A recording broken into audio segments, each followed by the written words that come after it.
नमस्कार, आस्था की शक्ति न्यूज में आपका स्वागत है। मैं हूं आपके साथ रीना। खबरों की शुरुआत करते हैं खास खबरों के साथ। मध्य प्रदेश के रीवा में 2.5 महीने के मासूम की 6 जनवरी की रात मौत हो गई। बेटे के शव के साथ मां रात भर सोई रही। सुबह घर वालों से बोली, लल्ला बेटा रात से सोया है, अब तक जागा नहीं है, शरीर में हलचल भी नहीं है। रात में दूध पीते समय उसे हिचकी आई थी। यह सुनते ही परिवार वाले बच्चे को डॉक्टर के पास ले गए।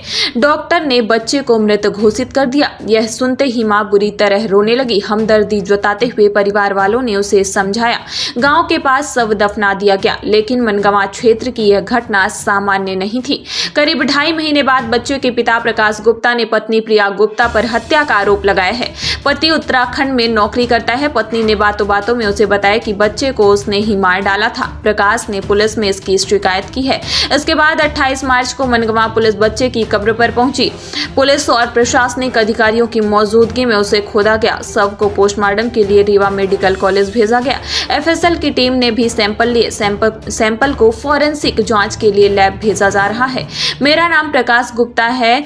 मनगवा बस्ती वार्ड क्रमांक 7 में रहता हूँ। 5 साल पहले सीधी जिले की रामपुर नैकिन की रहने वाली प्रिया गुप्ता से शादी हुई। पिछले कई साल से मैं उत्तराखंड स्थित टाटा मोटर्स कंपनी में कार्यरत हूँ। हम दोनों के संबंध शादी के 2-3 साल तक ठीक रहे। सब कुछ अच्छा चल रहा था, लेकिन पिछले 1-2 साल से पत्नी के व्यवहार में बदलाव आने लगा। यह बदलाव परिवार के अन्य सदस्यों को लेकर था। वो नहीं चाहती थी कि मैं अपने माँ बाप या भाई बहन की आर्थिक मदद करूं, उन्हें पैसे भेजूं, जबकि मैं परिवार को साथ लेकर चलने वाला शख्स हूं। यही वजह है कि घर में जरूरत के हिसाब से भाई और माँ बाप को रुपए देता हूं। कई बार यह रकम छोटी होती है, कई बार ज्यादा पैसों की जरूरत पड़ जाती है। यह बात पत्नी को पसंद नहीं है। वो चाहती है कि मैं सिर्फ उसके लिए समर्पित रहूं, एक पैसे का हिसाब लेती रहती है। फरवरी 2022 में पत्नी प्रेग्नेंट हुई। तब से अक्सर वो मुझे समझाती कि अब बेटे के लिए सोचो, उसके लिए पैसे बचाने हैं। परिवार के लोगों की ऐसे ही मदद करते रहोगे तो बच्चे के लिए क्या बचेगा। अक्टूबर 2022 में पत्नी ने बेटे को जन्म दिया। पहले से डिलीवरी की डेट संभावित थी, इसलिए मैं भी घर पर आ गया था। पत्नी ने स्वस्थ बच्चे को जन्म दिया। घर में खुशियां थी, खूब मिठाइयां बटी, बैंड बाजा सहित पूजा पाठ के कार्यक्रम आयोजित किए। इसके बाद मैं उत्तराखंड लौट गया। 7 जनवरी की सुबह खबर मिली कि बेटे की मौत हो गई है। कारण बताया कि दूध पीने के दौरान सांस अटकी और फिर मौत हो गई। अक्सर वीडियो कॉल कर बेटे के साथ खेला करता था। यकीन नहीं हो रहा। पत्नी को फोन पर 6 जनवरी की रात को हुए पल पल के घटनाक्रम की जानकारी ली। अंततः भगवान की मर्जी समझकर संतोष कर लिया। पत्नी को भी दिलासा देने लगा कि जो हुआ सो हुआ, हमारी किस्मत में वो नहीं था, यही सोचकर संतोष कर ले। मार्च की शुरुआती सप्ताह की बात है। जनवरी में बेटे की मौत के बाद से ही घर का माहौल ठीक नहीं था। होली के बाद पत्नी से पुरानी बातों को भूलकर नई शुरुआत करने की बात करने लगा। पत्नी बार बार एक ही जिद करती कि मैं परिवार पर पैसे उड़ाना छोड़ दूं, नहीं तो जीवन भर परेशान रहूंगा। मैंने उससे पूछा, ऐसा क्यों बोल रही हो? लोग तो यह भी आरोप लगा रहे हैं कि तुमने ही बेटे को मार दिया है। मेरी बात सुनकर पत्नी ने कहा, हाँ, तंग आ गई थी, मुझे समझाकर तुम नहीं समझे तो मार दिया मैंने लल्ला बेटे को।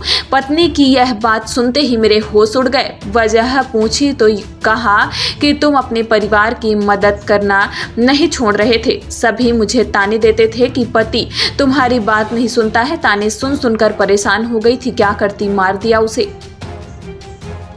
प्रकाश रोजाना पत्नी को फोन कर घर के बारे में जानकारी लिया करते थे। इधर बेटे की मौत के बाद घर की कुछ महिलाएं आरोप लगाने लगी कि मां ने ही बच्चे को मारा है। घर की 4 दीवारी से यह बात धीरे धीरे मोहल्ले में फैलने लगी। बात उत्तराखंड में नौकरी कर रहे प्रकाश तक भी पहुंची।